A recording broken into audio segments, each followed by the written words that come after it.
What's going on, guys? Welcome back to United View. Hope everyone is doing very well, having a good Friday afternoon, and a little bit of interesting information that we are going to be bringing you this afternoon regards people who are leaving Manchester United, i.e. being released, and people that are staying. And one person that we don't really know where he lays or his future lies right now with Manchester United is the goalkeeper himself, David De Gea, because Manchester United have submitted their retained list to the Premier League ahead of the announcement being made by the Premier League regarding who's going to be staying and who's going to be going. Now, what is very interesting with this, not only are the players that have been officially announced to be leaving the club upon the expiration of their contract at the end of this month, but also the people that haven't been included in the list, despite saying that they might not be leaving, and David De Gea falls into that. So this is what Manchester United have said. Manchester United's retained list has been sent to the Premier League ahead of the full announcement. And this is the thing that certainly has caught a lot of people's eyes. They have said, quote, "In terms of the goalkeeping department, discussions remain open with David De Gea over a potential new contract, while Tom Heaton and Nathan Bishop have had extensions triggered on their deals. Extensions were also processed for defenders Reece Bennett and Ethan Laird, while under-21s player coach Tom Huddleston is expected to stay after discussions over a new contract. Young forward Matteo Major has also been offered a deal. As announced last month, centre-back Phil Jones is leaving after 12 years and 229 appearances for Manchester United. Fellow defender Axel Twanzebe is leaving and departing after 37 first-team appearances, having captained the Reds at every level since joining the academy as an 8-year-old. Axel wore the skipper's armband in the Carabao Cup tie against his hometown club Rochdale in 2019, if you're wondering. When did he actually captain United? Twanzebe, who famously got the better of Kylian Mbappe. This is in the real statement, by the way. Famously got the better of Kylian Mbappe in our group stage victory over Paris Saint-Germain in 2020-2021, has been hugely unlucky with injuries during his time at United, but returned to action on loan at Stoke City last season. Ethan Galbraith and Deshaun Bernard are seeking new opportunities elsewhere after loan spells at Salford City and Portsmouth, respectively. Both made their first team debuts for United in a 2019 Europa League clash against Astana in Kazakhstan. Eric Hanbury, Charlie Wellens, and Manny Norkit are leaving the academy after the end of their current terms. The academy is proud of all of our departing young players and their achievements while at the club. They will all be supported in securing professional contracts at new clubs, provided with a bespoke aftercare program, and will always have a lifelong association with Manchester United." So just to confirm the retained list in question here, you have, and I will go through it in alphabetical order, Ahmad, Anthony, Reece Bennett, Nathan Bishop, Toby Collier, Anthony Elanga, Noam Emran, Ethan Ennis, Alvaro Fernandez, Will Fish, Amari Forson, Tyler Fredrickson, Alejandro Garnacho, Dan Gore. Mason Greenwood has been included in the retained list, which has caught some people by surprise. Obviously, again, we don't really have any confirmation on what his plans are, or Manchester United's plans are regarding Greenwood for the future or anything like that. We've always said here on the channel, once the club officially speak on it, we'll speak on it, but we're not going to speculate on it too much. But as of today, he is a retained player. He does have a contract, I believe, until 2025, I think it is. He signed that new contract in 2021. Until we get anything official from the club, we'll speak about it then. It's certainly not a subject I think that's worth speculating about or anything like that. The retained list continues by saying Hannibal, Isaac Hansen-Aaron, Bjorn Hardley, Ilya Harrison, Joe Hugel, Zidane Iqbal, Louis Jackson, and Mark Urado. Willie, I tell you what, my pronunciations are brilliant in all this. Willie Gambler, Matej Kovar, Ethan Laird, Kobe Mainu, Terrell Malacia, Andre Masney, Sam Mather, Charlie McNeil, Dermot Mee, Matteo Major, Ted Mengi, Sam Murray, Habib Ognani, Maximilian Odeli, Facundo Palestri, Logan Pye, Jaden Sancho, Charlie Savage, Malechi Sharp, Shola Shorteri, Redek Vitek, Brandon Williams, Tom Wooster. And these are section B. I mean, do I have to go through all the names? I suppose I'm already halfway through, so I might as well. Section B, come on, Owen, persevere. Players aged 24 and over as of the 30th of June includes Eric Bailly, Casemiro, Diogo Dalot, Christian Eriksen, Bruno Fernandes, Fred, Tom Heaton, Dean Henderson, Tom Huddleston, Victor Lindelof, Harry Maguire, Anthony Martial, Lissandro Martinez, Scott McTominay, Marcus Rashford, Luke Shaw, Alex Telles, Donny van der Beek, Rafael Varane, and and Aaron Wan-Bissaka. And then you've got some scholars in there as well. So the key thing, I suppose, and the reason we're talking about this today, is the David De Gea part in all of this. And let me know your thoughts about this in the comment section below. Certainly a really interesting topic. When we were talking about this the other morning, Flex and myself, on one of the transfer views, our morning show, 9 a.m. every day, be sure to check it out. We did a poll in the chat as to what was a higher priority, signing a midfielder or signing a goalkeeper. And I actually sided with the goalkeeper side of things. I think it's just the prioritization of the goalkeeping position has just escalated, I think, throughout the season. And I want to stress this again when I talk about David De Gea. I am not saying David De Gea is a bad goalkeeper. I've backed David De Gea all season. And if he stays, I'll continue to back David De Gea. I just think at this stage in United's development and where he is in terms of his contract situation right now, it feels like a natural conclusion to me. It does. Because you've got a manager, a coach in Erik ten Hag who wants to play a certain style of play. And the goalkeeper fundamentally can't do what the manager wants him to do. Granted, as Ten Hag said to Flex in a press conference, the primary function of a goalkeeper, and I've said this throughout the season too, is to make saves and to keep the ball out the net. And David De Gea has done that this season. He won the Golden Gloves, which is not a complete metric for goalkeeper superiority, because the defence does have a part in that, because you can have games where the goalkeeper does nothing and he gets a clean sheet, but you can also have games where the goalkeeper makes a myriad of unbelievable saves and gets a clean sheet as well, and that's very much on the goalkeeper. And this is coming from a goalkeeper himself when I used to play. So I understand that, but I think my eyes really truly have been opened, particularly in that sort of last, shall we say, quarter of the season, that in big games when the pressure was on and we needed to play a certain style of play, we couldn't do it, and we couldn't play out from the back. And it became easier, I felt, for teams to exploit us because they knew our fragilities in terms of what our goalkeeper and defense could and couldn't do. And we still won games, and we still got to cup finals, and we still won trophies this season. But I think we're looking to progress from the season we've had, which was, I still think, a very successful season for United, considering all of the circumstances. But we're looking to progress to the next level. Now, if David De Gea had 2 years left on his contract, I would say, well, you know, again, it's not the top priority. For me, the top priority has always been get a striker. We need a striker, a top-class striker in the summer. That's always been the case for me. But when you've got a goalkeeper, his contract's coming up. It's expiring in 14 days. As of June the 30th, once the clock strikes midnight into July 1st, David De Gea will be a free agent.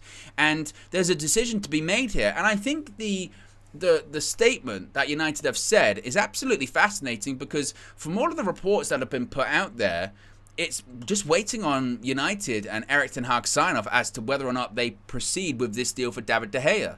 By all accounts, it is reduced terms.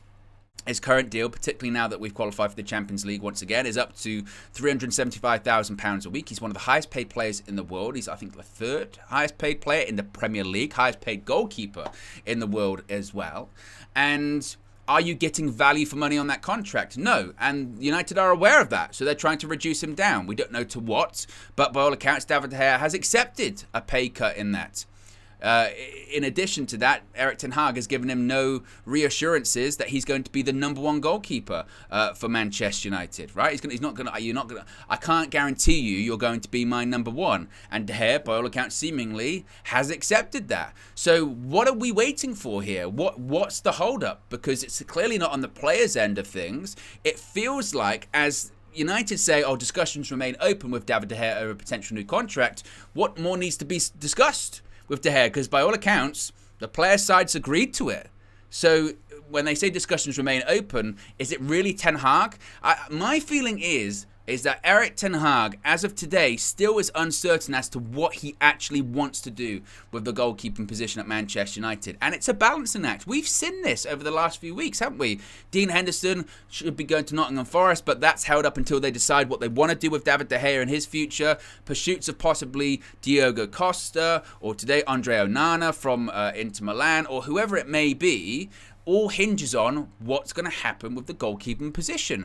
And factor into that as well is you have these Saudi Arabian teams that are now really being bankrolled by the Saudi PIF, they're interested in David De Gea because he fits the profile of players that they're looking for. They're looking for these established names that can bring name recognition and brand recognition to the Saudi football, what is it even called, the Super League? I forget what it's called, the Saudi Pro League, something like that, whatever it may be. They're looking for those names that are available now and they can give lots of money to. Now, it's a different situation to some of the people they've signed already this summer, like Karim Benzema or N'Golo Kante or whoever, whereby, yes, they're being paid an extortionate amount of money, but at the same time, they're practicing Muslims. And being in Saudi Arabia is actually hugely beneficial to them. They say, wait a minute, I can be compensated really well, way more than I was getting before, and I can also be close to my spiritual home. That's a real big deal from a religious point of view, so it's a win-win for them. David De Gea, of course, doesn't fall into that category, but certainly he might be looking at his future and say, look, I'm not getting back in to the Spain squad. I think that ship sailed at this point. I'm not officially retired internationally. They're just not picking me anymore. I'm going to be accepting a lesser contract, and there is no guarantee that I'm going to be the starting goalkeeper. I know, I can see all the rumours out there that they're considering other keepers, and there's all this talk about me. What do I want to do? And I'm sure whatever Saudi team goes in for him will present him a really good offer, and it will most likely be higher than the contract he's currently on right now. And we've said that quite a lot recently too. What team in Europe or the Premier League or whoever it may be is going to give David De Gea a contract that he's currently on? And the answer is nobody. Nobody is going to give David De Gea that contract. In addition to that, we've said even if it was £200,000 a week, that's still up there for one of the highest paid goalkeepers in the world. And still the question would be, certainly in the minds and eyes of some United fans, are we getting value for money from our goalkeeper there? And even then, what other club would offer David De Gea £200,000 a week? And still a lot of people go, I don't know, not many. I don't think many would. So it is really interesting that he hasn't been included in this list today, because by all accounts, if everything was ready to go, they would just say, let's announce it, David De Gea is on the list, boom, let's go from there. But it doesn't look that simple, does it? And once again, it's an indication, certainly I perceive it as an indication of they're really not sure what they want to do with David De Gea right now. And I say they, it sounds a lot like Erik ten Hag. Now, I'll ask you once again, what are your thoughts about it? Comment section below, let me know, let all of us know, because still there are some people that are, David De Gea, he got Golden Glove in the Premier League this season.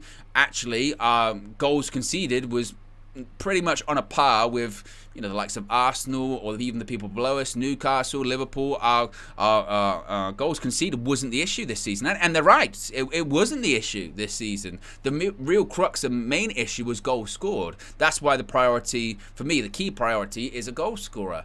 But in those key moments, I think you look to key moments and key matches this season when you're talking about winning trophies and winning silverware.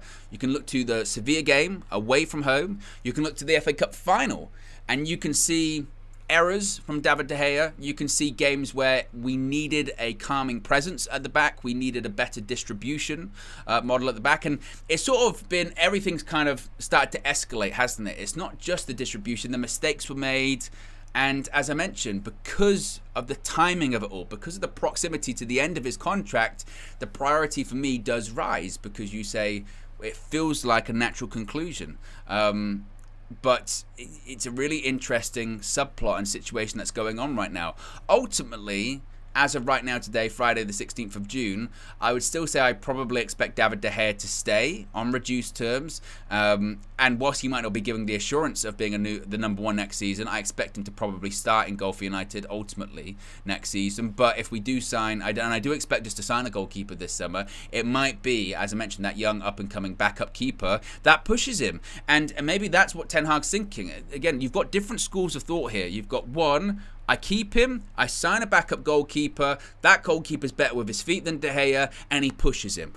That number two is closer to De Gea than Dubravka and Butland were this season, because frankly, David De Gea was always going to play every game this season, because no goalkeeper in terms of Dubravka and Butland are anywhere near David De Gea, and they shouldn't have been. So he's not getting pushed there. So you can get a number two that's closer to De Gea, he's younger, he can develop into that position, he's good with his feet, and then you never know. A goalkeeper's position positions a lot of the time about luck and opportunity. You just happen to come in at a fortunate time, you play well, you keep your spot. So you never know. With a younger goalkeeper that's good with his feet, he could push De Gea. Or option B is Ten Hag says, you know what? Screw it. Let's let him go. Let's let him go, and he can go elsewhere. Or he gets an offer from the Saudi league, and he goes, I'm going to go there. And Ten Hag says, no problem. We'll look elsewhere. And then they do really commit funds to getting a new goalkeeper, whether it is Diogo Costa, whether it is Andre Onana. Two players that do look to be available this summer, particularly Diogo Costa. I mean, it's been reported that he's played his last game for Porto. So there are goalkeepers on the market, plus David Raya involved in that too. So that's all, again, very, very interesting and curious. It's just, and it's also as well, it's just another drama with Manchester United. It's just another subplot, another twist and turn when it comes to the goalkeeping situation. As I mentioned, ultimately, I would expect De Gea to stay, but it does feel like there's something happening surrounding his future, because the question becomes, if he was set to stay and if you're happy for him to stay, why hasn't that been announced? Why hasn't there been pen put to paper just yet? And United can say discussions are ongoing with De Gea, but all the reports suggest that the discussions aren't really ongoing with him. It's more a case of, what does Ten Hag want to do? Does Ten Hag want to keep De Gea, or doesn't he want to keep De Gea? And maybe he at this point hasn't made up his mind. I'm not sure. So again, really, really fascinating stuff. And lots of people will perceive this many different ways, and I'm interested to know what you guys think. So there you go, guys. A bit of an update when it comes to the players who are going to be retained and let go. But again, the key one is David De Gea. What do you make of all of it? Let us know your thoughts in the comment section below. Be sure to smash a like on the like button. Be sure to subscribe, bottom right-hand corner. Even during this video, which is a pre-record, I've seen the subscriber numbers going up in the top right-hand corner, which is amazing to see. You can check out this morning's transfer view, Flex and myself talking about the latest when it comes to the takeover news in Manchester United, with Reuters doubling down, tripling down, quadrupling down on their reports of exclusivity, or certainly Sheikh Jassim's camp negotiating for exclusivity in the Manchester United takeover process. And then news happened when we were live. It's a whole thing. Be sure to check that out. Again, that's up on the channel. As far as stuff that could be coming this evening, keep an eye out. That's all I'll say. Keep an eye out, because at this point, you never know when something's going to get uploaded or we're going to go live. So if you are a new subscriber, click the notification bell. You'll be notified every time a new video gets uploaded, or indeed we go live. Or if you're an existing subscriber but you haven't got notifications turned on, switch them on, because again, anything can happen when it comes to this transfer window and takeover process. Anyway, guys, have a great Friday afternoon, and I'll speak to you again very soon. Peace.